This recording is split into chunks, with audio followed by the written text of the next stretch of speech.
Hi history lovers, welcome back to an all-new season of The History Gal. In this second series, we're talking all about the Tudors. This family reigned from 1485 to 1603, and we have 5 incredible monarchs that we get to talk about all throughout this series. But today, we're starting with some fabulous fashion facts. So stick around for some of the best in terms of clothing and beauty.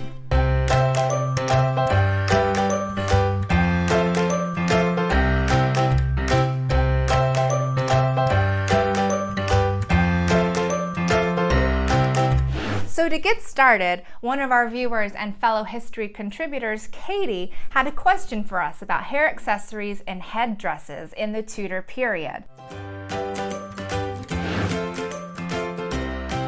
Some of our favorite TV shows have made these really big, beautiful, jeweled headdresses.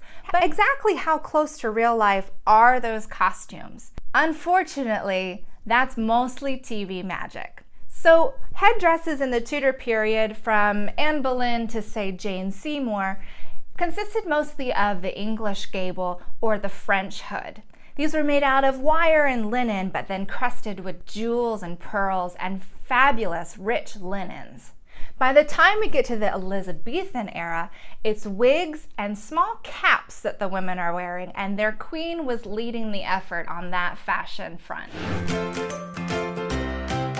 In the later Tudor period, during the Elizabethan era, hair and makeup could take anywhere from 2 to even 3 hours to get ready. So Queen Elizabeth often used tightly curled wigs and made that the style.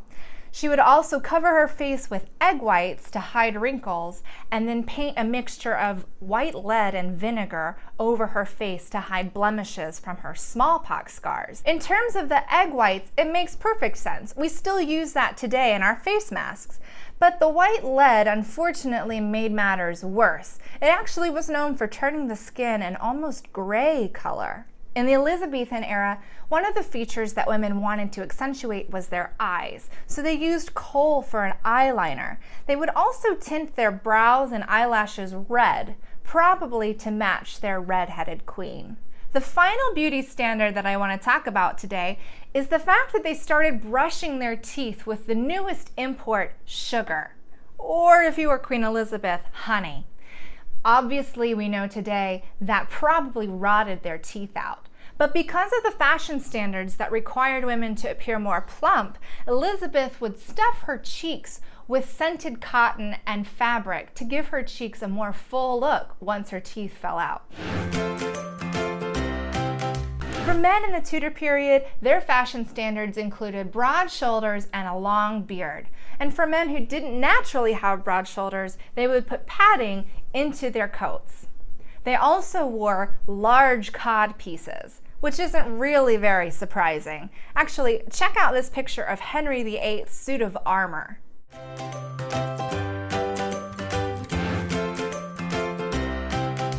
In order to make sure that he looked like the most powerful person at court, Henry VIII started passing laws called sumptuary laws, and these regulated the colors and the fabrics that people could wear based on their status or wealth. If you were caught wearing a color or a fabric that he didn't want you to be wearing, the charges could range from a heavy fine to even execution. Things like cloth of gold and purple were exclusively for use by the royal family. Nobility underneath them could wear crimson or indigo, even black. But the general population, who couldn't afford the expensive dyes and fabrics, were seen wearing pale blues or pale pinks, or the off-white color of natural wool. Another incredible sumptuary law was passed by Elizabeth I. She actually required her ladies-in-waiting to wear only black and white so that she would stand out in her fabulous colors. She was also a master of recycling her wardrobe, which is why we don't have many surviving pieces today. She would sit for a portrait and then have the dress reassembled into a completely new garment. Check out this piece that was found as an altar cloth in England. We now know it was the fabric used for her famous rainbow portrait.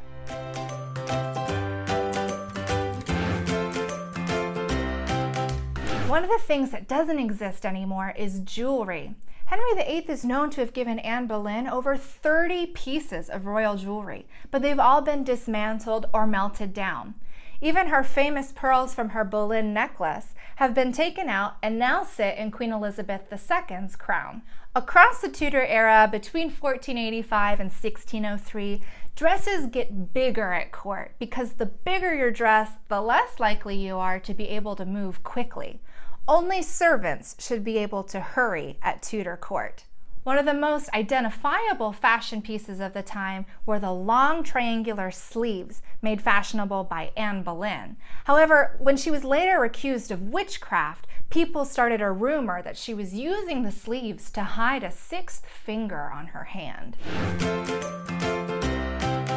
Fashion was the center of the statements of wealth and status in Tudor England, not just at court, but even for the general population. Fashion was also a way for ladies at court especially to tell people where their allegiance lied.